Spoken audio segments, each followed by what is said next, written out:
We've all seen the clickbait. Travel hacks you won't believe. But we actually have some that work. From booking tricks to credit card perks that most people ignore, these hacks can save you hundreds of dollars. We'll even share a few tricks that upgraded points writers swear by. By the end of this episode, you'll be wondering how you ever traveled without these.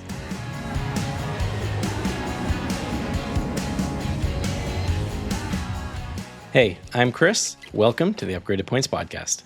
And I'm Katie, and today is all about saving money on travel. So this is going to be a fun one. We also have some news for Chase Sapphire Reserve cardholders. We've got 2 promo codes to share with you, and we have some listener questions. So let's jump right into it. Chris, what is going on with Chase Sapphire Reserve? Yes, so the new benefits for the Chase Sapphire Reserve are now live as of October 26th. So Chase made a big splash a few months ago, but the benefits were still as, they had been for years. Officially, they are live. So that means that there is a new points earning structure. So no more 3 times points on travel purchases. Not happy about I know. We break this all down on upgradedpoints.com. We're not going to dive into this on this episode. We actually did on a previous episode as well. But we'll drop the link in the show notes so you can really take a look at where your bonus earnings are nowadays. But now the $500, the edit credit is available. That is currently delivered in 2 $250 statements twice per year. That is changing in January. Again, we'll drop that in the show notes. You also now have a $300 annual dining credit, primetime reservations at Sapphire Reserve exclusive tables, and those are available on Open Table, delivered in $150 credits twice a year. There is also now a $300 StubHub credit for concerts and event tickets. Again, $150 credit delivered twice per year. We have $250 annual value through Apple TV and Apple Music, as well as complimentary IHG One Rewards Platinum Elite status. So that is all now live. Yeah, I'm excited to test out the edit credit. I'm not thrilled that the 3x points on all travel is going away or has gone away now. I know. But, we'll see how that hotel credit goes. I'm excited to use that one. Okay, I have 2 cool promo codes to share with you. The first one is for Seats.aero, and this is a tool that we talk about a lot on this show. We're big fans often at Upgraded Points, and I personally love this tool. It's what I use for probably 95% of my... Oh, yeah, Chris just got an alert. Got an alert as we're recording the podcast. As we started recording, and we had to stop to see what it was. So anyway, Seats.aero helps you find those awards that are hard to find. Those, I think, Japan Airlines is what you're looking for, Chris, maybe? Yeah, or I'm looking something to get home from Japan. And yep. Yeah, so it's a great tool if you're into points and miles. It is well worth it. And we have a special promo code only for Upgraded Points podcast listeners and newsletter subscribers. So as a podcast watcher or listener, you have access to this promo code. You can save 20% off a yearly pro subscription using the code UPGRADE3435, and we will drop that link in the show notes along with the promo code. It is valid through November 10th of 2025. Awesome. Yeah, I'm excited about that one. The next one is for MaxMyPoint, and this is an award search tool for hotels. So if you have some of those aspirational hotels that we are all looking for, the Alila Ventana Big Surs, the Andaz Maui, things like that, this tool will help you set alerts and find that award availability.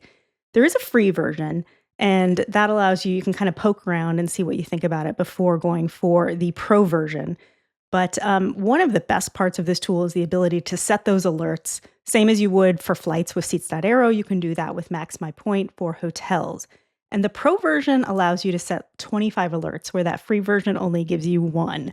So it's enough to just dip your toe in. But if you're serious and you do have some hotels that you want to look into, the pro version is going to be a good bet for you. It also includes any day alerts, daily change alerts, holiday alerts, referral credit, and more. The other thing that's included with the pro subscription is Max FHR Pro, which allows you to search for fine hotels and resorts in the hotel collection using a specific date range. So that's a really nice added benefit. And if you use the code Upgraded Points, all one word, you can save 20% on an annual platinum subscription. Very Yeah, nice. yeah, those are really nice ways to save money, and I think, you use those tools to find one really good deal, and I think it makes the whole year It of pays for it itself. Yeah, easily. 100%, 100%. Okay, let's jump into our main topic today, which is money-saving travel hacks, and, of course, points and miles is always going to be our number 1 biggest and best money-saving travel hack. That's what we're all about, but we wanna kinda go beyond that today and go into just some really fun, some quirky, some interesting hacks that we use, as well as some of the other riders at Upgraded Points. So we have a whole list to go over with you, and these hacks and tricks will save you hundreds of dollars on your next vacation. So, Chris, why don't you start us off? All right. So, my personal favorite, and I'm sure that anyone that travels with a family could agree, is booking a hotel that includes free breakfast. Now, that is a huge savings, just for a person or as a couple, but as a family, think about 4 times breakfast at a nice hotel. That can be 100 or even more dollars, depending where you're staying. I stayed at the Park Hyatt in New York, and that is, I think it's like $100 a person. So Mhm. it's Oh, it's a yeah. crazy amount. But even if you're not staying at these high-end hotels, you can really save a lot of money. For example, staying at a Hyatt Place or a Hyatt House, the Embassy Suites, these True by Hilton, these all come with complimentary continental breakfast. And that's just enough to get you and your family out the door, give you something to eat, and that's going to save you 20, 50, even maybe $100. I mean, if you're spending 20 bucks a head at Starbucks. So that's a great option. And Christine, one of our writers, she loves to travel around Norway and Denmark and Sweden, and she's been staying a lot at choice hotels, and she's been booking these hotels for 12 to 20,000 points a night, and these come with breakfast, afternoon fika, which is sweets and coffee break Mhm. apparently, and dinner. So Nice. these, yeah, for 12,000 points a night, and you're getting essentially 3 meals. That is a huge savings over the course of a vacation. That's fantastic, and especially in that area of the world, it's very expensive. So that's Yeah, not cheap. nice tip, Christine. I like that. Okay, I do have one thing to add. If you are at these hotels that have free breakfast, don't be afraid if there's, something packaged, just to, slip something in your pocket, have a little snack for later. Yeah. I'm not proud to admit, maybe I am. I've done this a handful of times, and the time that makes me laugh the most is we were at Park Hyatt Paris, and I was globalist at the time, so I had their free breakfast buffet, which was just phenomenal. They had these most amazing mini baguettes. They were like they were the cutest little things, delicious. And I may or may not have taken a few and put in my purse. And we bought some delicious French cheese, and we had a lovely lunch. I think we were going to Versailles that day, and we had a great lunch and, saved a little bit of money because I That sounds I totally perfect. stole mini baguettes from Park Yeah. Hyatt Paris, Well, but, you're it banned from the world of Hyatt now. yeah, yeah. So, But it's true. And I obviously, the hotels don't want everyone just taking to no. go bags. But I've been to many situations where the hotel staff at the restaurant has given us bags to go. We stayed at a Hilton at the London Heathrow, and we were pressed for time as the morning, and the lady brought out a bag as if it's something they do often. Let the kids fill up their stuff, and we went on our way. It was great. That's great. I love it. I did not get a bag at the Park Hyatt in Paris. I bet they Um, have nice bags though, if the if they yeah, had them. if they wanted you to take their breakfast. But yeah, I've had that experience too. So definitely see if that's an option. And if not, just put a little something in your pocket. Line your pockets Hey, with zip-lines. it helps. It helps. Kind of along the same lines is don't buy bottled water. And it seems like such a simple tip, but I still see this all the time. And there's two specific places that I see this all the time, and it's just so easy to not do. At airports, yes, you cannot bring water in through security with you, but you can travel with an empty water bottle. And as soon as you go through security, you can fill it up at the like the drinking fountain station. Most airports these days have the filtered water that you can easily fill your bottle. So definitely do that. And then when you're at the hotel, sometimes you will get a free bottle of water if you're, a Hyatt member or something like that. And that's great. But if you don't have that free bottled water, or if you just need more, go to the hotel gym. 99 times out of 100, they will have either a filtered water bottle filling station that you can fill your own water bottle. And often they will have a little mini fridge there with bottled water. And you can just take as many of those as you need. And often they will have little snacks. Like a lot of times we'll have a bowl of fruit or some granola bars. Yeah. So head to the hotel gym for that bottled water and maybe a snack. That's a great tip. And like I said, when traveling, you travel with your daughter as well. And we feel like we have a million water bottles here at home. Too many. So I trek down to the gym and fill those up. But I've actually been noticing lately, I don't know if it's a new trend or if hotels are just, I don't know, being more generous. But I've seen more water fountains available without having, to sneak into the gym. So for example, I just stayed at the Westin in São Paulo, and they had a whole sink area in the lobby that had both still and sparkling water for you to fill up your water bottles. Oh, nice.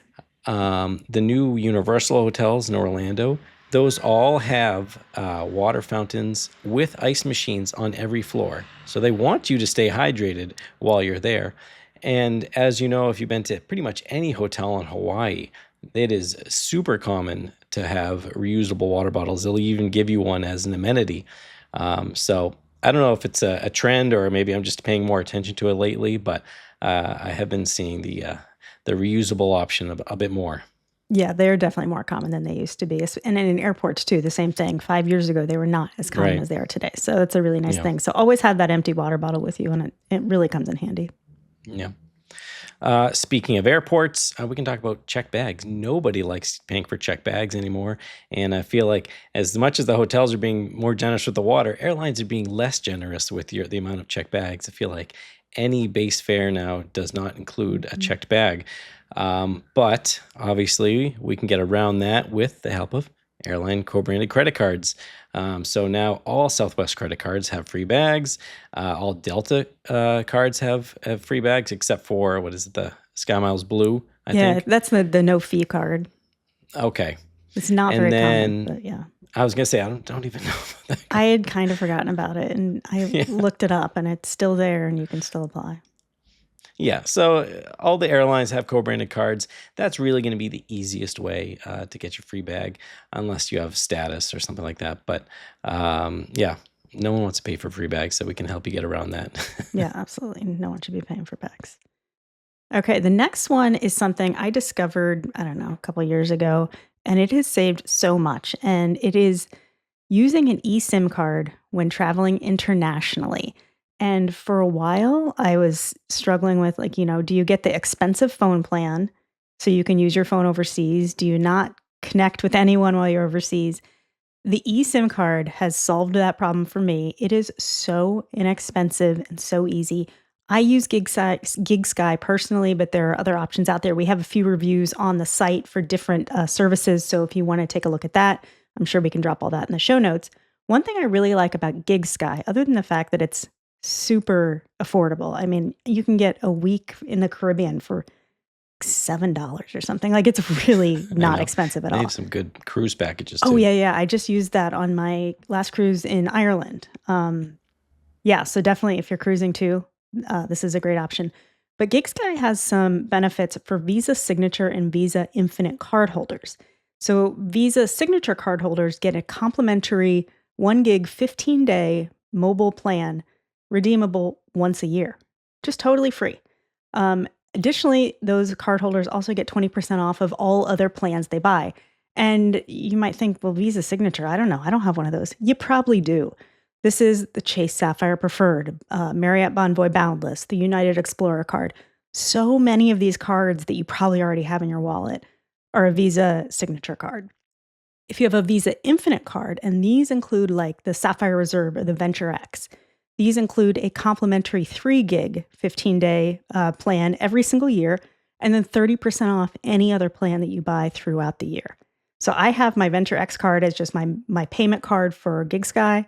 I've already used my free plan, and anytime I go overseas, I just go in, the discount shows up automatically, and you have access with a few clicks. And it's so easy. I found the service to be very reliable. And it's a really, really nice way to save some money so you can keep your regular phone plan at home. You don't have to change that. Yeah, and that's a really nice benefit of technology lately. Like I remember I used to be fiddling with SIM cards Mhm. on that little tray table in the economy, trying to get, save a couple bucks on data. Now it's all on your phone. Just swipe a couple different options. You can even hop between different apps if you wanted to save money. But you're right; these eSIMs are a great way to save. Yeah, definitely. And just go use those. Use your free ones. Test it Yeah. out before you ever have to pay a dime. It's a great service. I added the that Gig Sky one because, like you said, I have Visa Signature card. So I just downloaded the app and I have that 1 gig ready to go Hmm. whenever I need it. So it's really nice. Yeah. Speaking about Visa cards, we're going to talk about lounge access now because there is no better way to get free food and drinks, especially at the airport, than visiting a lounge. And I personally love lounges that you can visit before boarding, but also after, so on arrival. So not all lounges will allow that, but bringing your spouse or your travel partner or yourself or your family into a lounge will be able to save you a lot of money compared to actually dining in the terminal. Hmm. So even if you have a credit card and you don't want to pay an annual fee, just the lounge access by itself may justify it. But if you are totally against annual fees, we're going to talk about our little friend, the US Bank Altitude Connect Visa Signature Card again. This card, I don't know for how much longer, but it has no annual fee, but it comes with 4 Priority Pass visits per year, which is just an incredible deal, Right. especially when you consider some of the Priority Pass lounges are really nice, including the Chase Sapphire lounges, which are some of the Some of nicest my lounges in the favorites. world. Yeah. So, if you want to save a couple bucks on airport food, hop into a lounge. You're not going to go wrong there. Absolutely. Absolutely. Okay. The next thing that we want to talk about is ATM fees.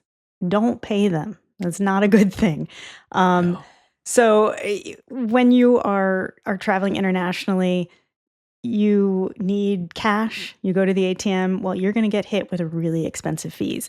So we had polled some of the upgraded point staff and we got some great responses.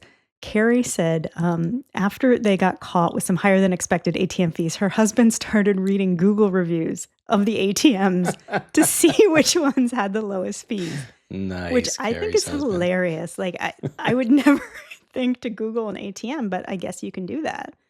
And then Juan said that he saves by using his Schwab debit card to take funds from local ATMs instead of converting money ahead of time or at a bank when you're already traveling. He said the currency conversion is usually fair and he does not pay ATM fees as they get reimbursed by his Schwab card.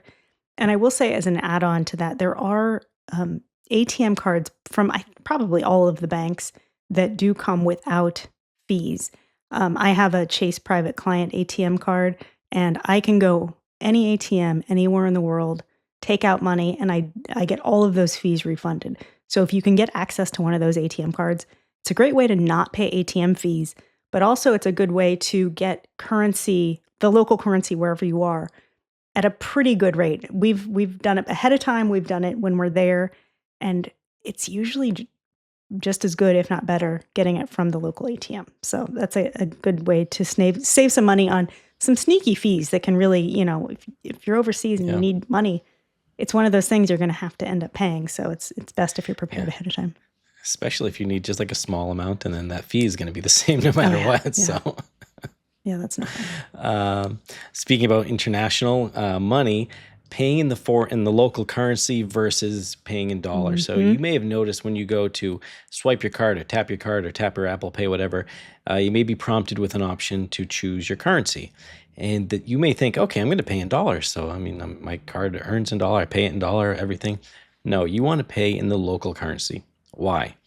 Because someone is going to be converting that transaction. So it's either going to be your bank, so let's say American Express for this example, or it's going to be that little machine at the 7-Eleven in Tokyo, whatever it is. The machine is going to have a higher rate 9 out of 10 times. So you could sit there and do the math, but just save yourself some time. Just always choose to pay in the local currency. you'll be paying with the card with no foreign transaction fees. So that whatever it is will hit your card in the local currency, and then American Express will convert it at the day's current rate and with no additional fees. So generally that is going to be the best option. I live abroad, so I deal with this every single day. It gets a little tricky depending on the machine. Some of them are a little bit more intuitive than others. Maybe they're trying to be trickier than others, maybe because they want you to pay in dollar. But either way, just try to always pay in the local currency when possible. Yeah, and that difference can really add up. If you're on a week trip somewhere and doing some shopping and dining, even if you're saving, the difference might be a couple bucks. You do that over and over again a few times a day, and that really does add up. So that's a great tip that I definitely listen to when I'm traveling. Yeah. Okay, our next one is, and I really like this one. Replace an expensive sit-down meal with something else. And so we had a couple ideas. Christine, who is one of our writers, said she always includes a picnic meal or two during her trips, preferably enjoyed waterside on That's days so when the fun. weather cooperates. And I think that's a fantastic idea. I love that. Christine has some great tips. She does. Carrie has another fun one. She said her family has a tradition that they call dessert for dinner. And she said, well, not originally done as a budget-minded option, it always saves us money. And they get to replace an expensive dinner that the kids generally don't want to eat with a cheap treat that they remember and look forward to on every vacation. So I thought that was a really fun idea. I love that. I love that. That is a great tip. Yes. I think that's very, very kid approved. I know my daughter would love that. And then Juan also does the same thing. He says he really likes eating at local restaurants where those prices are not quite as inflated as some of the more touristy places. He says it does take a little bit of research, but it's worth it for a better meal at a local or at a lower cost. And the more I travel, the more we do this. And I do appreciate just sometimes a simple meal. We've actually started going to local grocery stores when we're traveling. And it's just kind of fun to walk around just to see some of the interesting foods in the packages and like some of the, like cat food. It's really funny to look at cat food in other countries. I don't know. It amuses me. Never done that. I'll have to go check it out. I mean, it's, just weird stuff, it's fun to see in a different language. And it's just, I find it interesting. But then when we're there, we pick out a couple different things. We try some stuff and we'll kind of get a smorgasbord and go back to the hotel room. And that's what we do for dinner. We generally do it probably at least once when we're traveling, maybe more, because we like just the simple dinner and we enjoy that. But then it also does save us money in the long run because even if you're kind of going ham at the grocery store buying a couple cool things, it's going to be a lot less expensive than having a fancy dinner out. And that's, again, also helpful when you have kids because I think at least mine doesn't want to go to the fancy dinner. She would much rather go get something fun looking at the grocery store or go get some French fries and go back to the hotel. That's a great tip. Yeah. How many times we've gone out to dinner and then the kids have fallen asleep before the meal gets there and it's just such a waste. Yep.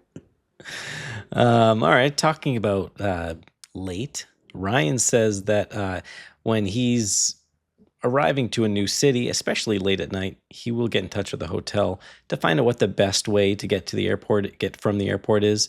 Obviously, you can Google it and, maybe a city is full of trains or whatever. But he says when that's not as obvious, he likes to reach out because sometimes maybe there is a specific bus or train that is better, but also maybe there's a cheaper option that may not be the first option on Google. And the most important, maybe there's some options that are less safe than others. So he likes to reach out to the hotel as well. Plus, he likes to use his offers for the Chase offers, City offers, or for Uber and Lyft and all these things to save. So maybe taking the train at 1 a.m. in a foreign country is not the safest option. That's when you call that Uber. Yeah, I've never done this. I thought that was a really smart idea to contact the hotel and see about the best way. So I thought that was a great tip. Also for Uber and Lyft and things, the city merchant offers, I've seen a ton recently, Chase offers. So always double check those, load those onto your card so you're ready to go. Add them with your card pointers app automatically. Absolutely. So getting back to foreign transaction fees, we mentioned this a few tips ago. Don't pay foreign transaction fees. It is such a waste of money. There's so many options out there. for credit cards without a foreign transaction fee. Most, if not all, at least everything I can think of, a credit card that has an annual fee generally does not have foreign transaction fees. Double check just to be sure, but you can be pretty safe with any card that does have an annual fee. Now, if you're one of those travelers who just really is against cards with annual fees, guess what? You still have some options as well. There are cards with no annual fees that also don't charge foreign transaction fees. So the Hilton Honors American Express card, the Capital One Venture One Rewards card, Bank of America Travel Rewards credit card, and that Delta Sky Miles Blue Amex are options that you're not going to pay an annual fee, and you also will not pay a foreign transaction fee. So make sure that you have at least one of those or a card without foreign transaction fees in your wallet, ready to go anytime you're traveling internationally. Absolutely. Yep. Okay, let's take a quick break, and then I think we have some more money-saving hacks to talk about when we get back.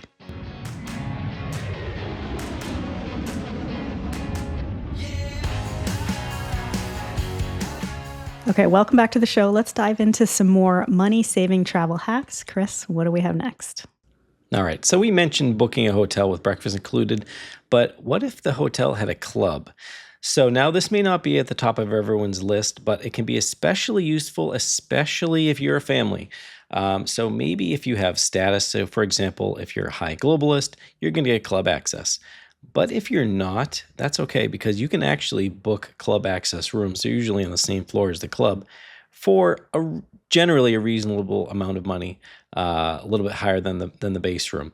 So even if it's $20, $50, or even $100 per night, you would get in theory, nicer room, but you would get club access. And with club access, that will come with breakfast. So everyone in your room will get breakfast, usually snacks in the afternoon, and then some sort of cocktail hour, happy hour in the evening. Now, depending on where you're staying, these clubs can be really nice. And I know, Katie, you've stayed at some that the meals have been worth it. Absolutely. We, a number of years ago, I booked the Grand Hyatt Kauai in Hawaii with points, and I was able to book a club room for just a handful of points more. I forget what it was, but it was very reasonable. And that got us, like you said, breakfast, snacks and drinks during the day. And their dinner spread, which I think they called the cocktail hour or something, was a dinner spread. I mean, it had options, plenty of food, and we all were able to have dinner many nights in that hotel. We could have had dinner in the club every single night, but we did go to some of the restaurants. But the amount of money I saved just by booking that room with a few extra points was very significant. That's not in a cheap place. It's not a cheap hotel. I've also a resort in Kauai. Yeah, That's going to run up the bill. That particular one was one of the better ones that I've been to, and the club area is really nice. I mean, tons of seating, and there was an outdoor area, so it was a whole extra spot that you could go to. And then during the day, you have access to drinks and things like that. And I think they had a few little snacks throughout the day. Totally worth it. On a much different level, I've booked I think it was the Hyatt Regency in Chicago. I happen to have a club access award because I didn't have Globalist at the time. And same thing, we got breakfast, and their snacks in the evenings were enough for dinner. So definitely take a look at a hotel with a club access option because it can really, really save you a lot of money. Yeah, that's a good tip. Moving on, if you like to do any tours or activities when you get to the destination, look for cash back. Often a Viator will have cashback options. What if 10 or 20x on Rakuten? You can either take that back as cash back or use it for points in the future. But either way, it's saving money or earning points towards a future vacation. Yeah, I use Viator quite a bit. I do price check against the booking directly, and Smart. very often it's the same price. So I like booking through Viator because, like Chris said, there's often really good rewards. 10% I've seen, or 10x points on some of the shopping portals. And then they also have their own rewards program called Viator Rewards. And you can earn a percentage of what you're spending to book your next activity. And so that can come in handy. The one thing I will say with that is those points your credit does kind of expire, I don't know, maybe 6 months, something like that. Okay. But if you're traveling often and booking through Viator quite often, that really comes in handy. I just had like $76 in credit that I was Really? able to use, and I booked a Wow. tour for that the day I'm going to be in Bangkok. Oh, that's awesome. Yeah. So I really like that program. Nice. Well, speaking of being in a city and you're going to want to eat while you're in the city, I have been on this Starbucks kick. And I know not everyone loves the Starbucks coffee or the food or whatever, but their app is excellent and it is super easy to add gift cards and use your dining credits from your credit cards to refill your balance.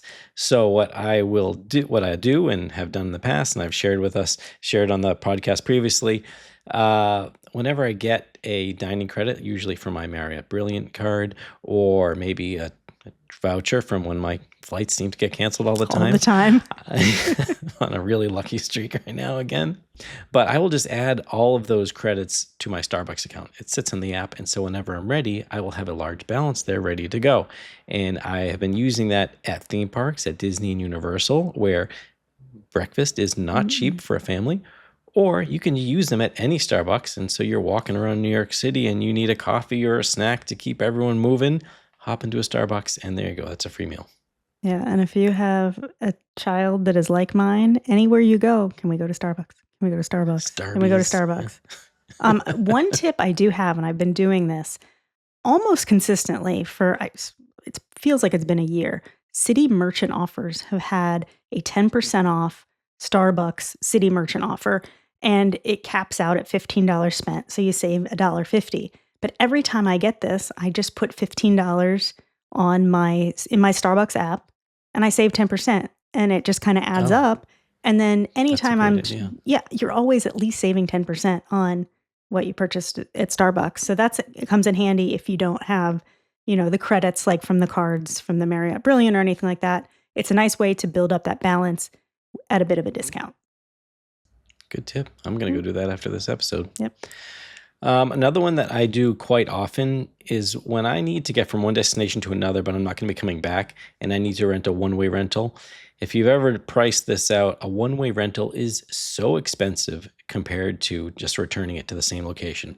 So, for example, if I'm going away for a week, I'll use Boston to Vermont for an example because that's what I do all the time. I will get a one-day one-way rental and I'll pick it up in Boston. I'll deliver it in Vermont the very next day or sometimes even the same day. So that I'm only paying for the one-way rental elevated fee once. And then I will pick up a rental car for the remainder of my trip, picking up and returning to the same location in Vermont. That way the overall cost will drop down instead of having, an entire week at that elevated one-way rate. That's a great idea. I never thought about that. Yeah, it takes a little bit extra work, but if you don't Yeah. mind visiting the airport once, it can save a lot of money. Yeah, absolutely. Great idea. And then the final one is be flexible. We talk about this all the time, especially when you use points and miles. You need to really chase the deal. But even when you're paying cash, hop on Google Flights, check out nearby airports, check out neighboring dates. Just by being a little bit flexible could save you big time, hundreds of dollars just on your ticket. And so if you're with family, even more. As always, compare cash and points costs. And if you're ever in doubt, just read Upgraded Points. We got it all right there for you. That is it. All right. So we just covered that. Let's dive into some reader and listener questions. This one is from TikTok. The fine hotels and resorts reservations are often so expensive. Would love to hear any strategies to deploy or cities where these properties are not priced at a premium. Katie, you want to take this one? Yeah, I have two pieces of advice. The first one is, if you do have a specific destination or city, you can go into the Amex Travel, put in your city. I just did this for Bangkok, and you can sort your hotel list just by Fine Hotels and Resorts and the Amex and the hotel collection, or just pick one of those. And then I just sort by price with the cheapest showing first. So if you're really just looking for the cheapest Fine Hotels and Resorts in Bangkok, like I just did, that's a great way to just easily see okay, that's the cheapest option. That'll also give you a really good idea to see if, there are options that are reasonable or if the cheapest one is like $1,000. Because there's nothing we can do about that. The other tip that I have is something we actually talked about at the beginning of the show. Max FHR, which stands for Max Fine Hotels and Resorts, is a great tool when you have some flexibility. If you're just saying, I want to travel this week, what's the cheapest fine hotels and resorts I can find? You can go in with the pro subscription and you can say, I'm traveling during this date range, and then sort fine hotels and resorts by the cheapest option. And that's a really nice way to quickly see at a glance what your options are. And you can, if let's say you're just staying for one night, make sure you're only looking at fine hotels and resorts. If you are staying for 2 nights or more, then you can add in the hotel collection to that, because you do need 2 nights Good or more point. if you're using the credit on the Amex Platinum card. So the Max MyPoints, the Max FHR Pro version comes with the MaxMyPoint Pro version, and you can use that discount code that we mentioned earlier, upgraded points, to save 20% on that subscription. So that would be, I think, probably worth it right there if you have those credits to get a great idea of how you can use those for the best value. But it's something we all struggle with. Some of those fine hotels and resorts, sometimes I think I'm going to be real smart and look at fine hotels and resorts and it doesn't work. But then other times it works out great, like that $350 St. Regis I booked in Bangkok. St. Regis for $50. Yeah, not bad. Yeah, but great question. Okay, we have one more question. This one comes from Leslie, and she asked this on our YouTube channel. She says, my husband and I are interested in taking our kids, who are 19, 18, and 10, to an all-inclusive resort in the Caribbean for New Year's. We have Chase, Amex Platinum, and Capital One cards, but I'm so confused on how to optimize our travel points. Help. Okay. Leslie, yes, you will need some help. Because New Year's is coming quick, and I haven't booked, but I'm sure that those all-inclusive resorts are going to be tough this kind of last minute, but who knows, maybe get lucky. First, we need to kind of know what your point balances are across these programs, and then we can really, assess. But if you want to drop us more comments on the YouTube, I think Katie responded to already there, but drop into our Facebook group as well. We can brainstorm. But for everyone else, what we would recommend is start looking at all-inclusives like Hyatt. Hyatt has some awesome locations. I know Katie's been to the Dreams and the Hyatt Ziva brands, right? Yeah, and actually I'm headed to another Dreams on Saturday. So... Well, see if you can secure a room for Leslie for New Leslie, Year's. just meet me there and we'll have a great time. Just don't check out. Hold it till she's done. Yeah, so I would hop into Hyatt and start checking there first, because that's generally the easiest, especially if you have a nice healthy balance of Chase points. But maybe hop over to MaxMyPoint and see what they have to offer as well. Yeah, absolutely. And let us know what you end up deciding. We do have quite a few all-inclusive hotel reviews on the site. So if you want to get some good suggestions for places that we have stayed at personally, head over to upgradedpoints.com and you can search for those. But yeah, I've had good experiences at Dreams and Hyatt Ziva with kids. Those are the kid-friendly ones. So yeah, definitely start with those. I would recommend that as well. Okay, I think that's going to do it for us today. Don't forget to like and subscribe on YouTube, Spotify, or wherever you get your podcast. And if you have questions that you would like us to answer on a future episode, you can email us at podcast@upgradedpoints.com. We'll see you next week.